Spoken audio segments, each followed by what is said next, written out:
So hello everyone, एक बार फिर से आप सभी का आपके अपने इस यूट्यूब चैनल पर स्वागत करता हूं। तो दोस्तों, बहुत ही बड़ी एक अपडेट आ चुकी है। जी हाँ दोस्तों, आखिर केंद्र सरकार ने क्या निर्णय लिया है। जी हाँ, यहाँ पे एनपीएस और ओपीएस के बीच फाइट चल रही थी। तो यहाँ पे सरकार देखिए क्या करने जा रही है। यहाँ पे वीडियो के अंत तक बनी रही है तो सब कुछ क्लियर हो जाएगा। यहाँ पे आप लोग देख सकते हो क्या लिखा हुआ है। न्यूनतम पेंशन अंतिम वेतन का 40 से 45% करने पर विचार किया जा रहा है। मतलब कि अगर आपका बेसिक आपका जितना भी रहेगा उसका 40 से 45% आपको पेंशन के रूप में मिलने वाला है। यहाँ पे आप लोग देख सकते हो कई राज्यों में पुरानी पेंशन योजना अपनाने का किया ऐलान, इससे केंद्र पर दबाव। और इस तरह सरकार पर दबाव बढ़ रहा है केंद्र पर कि आखिर क्या किया जाए। कम से कम जो एनपीएस है उस पर क्या किया जाएगा, सुधार किया जाएगा। 40 से 45% भी हो जाएगा तो बहुत ही बड़ी बात होगी। तो देखिए पूरी खबर क्या है। तो यहाँ पे आप लोग देख सकते हो कहाँ की है, जागरण ब्यूरो, नई दिल्ली। तो फिर चलिए शुरू करते हैं बिना टाइम को लॉस करते हुए। तो यहाँ पे आप लोग देख सकते हो केंद्र सरकार अपने कर्मचारियों को न्यूनतम पेंशन अंतिम वेतन का 40 से 45% तक रखने का विचार कर रही है। कई राज्यों की तरफ से फिर से ओल्ड पेंशन स्कीम ओपीएस लागू करने की घोषणा के बाद केंद्र पर भी इसे अपनाने पर दबाव पड़ने लगा है।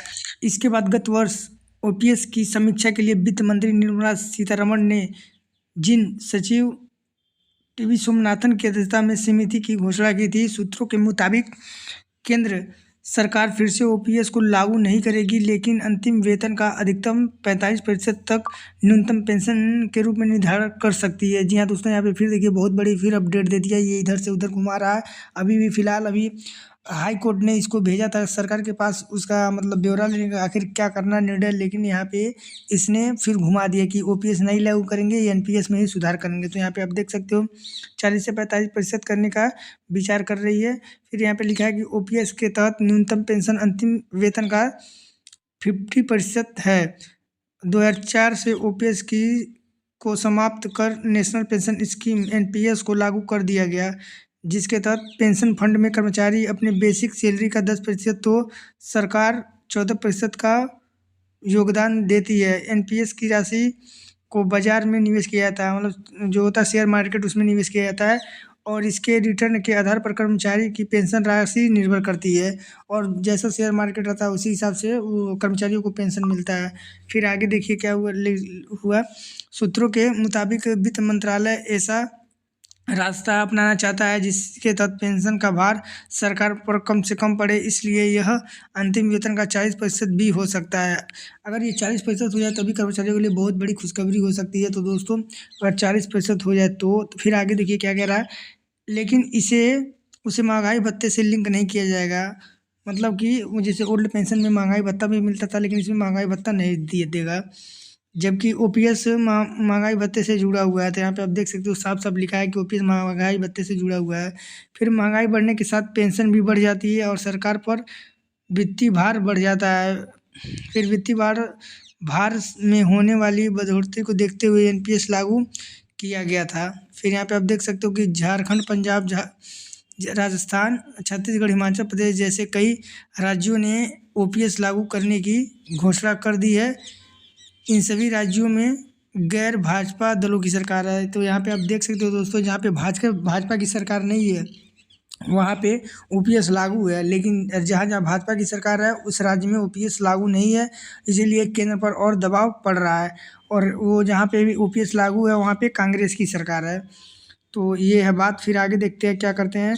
इन सभी राज्यों में गैर भाजपा दलों की सरकार है और अगले साल होने वाले लोकसभा चुनाव में विपक्ष ओपीएस की मुद्दा बना सकता है। सरकार उससे पहले ओपीएस एवं एनपीएस का बीच का रास्ता निकालकर कोई नई घोषणा कर सकती है। हाल ही में पेंशन निधि विनियामक और विकास प्राधिकरण पीएफआरडीए के चेयरमैन ने कहा कि हम लोग एक निश्चित न्यूनतम राशि वाली पेंशन स्कीम पर काम कर रहे हैं। जल्द से तैयार कर फैसला लिया जा सकता है। तो दोस्तों, ये रही मतलब बहुत ही बड़ी खबर। फिर आगे देखिए ऊपर क्या लिखा है।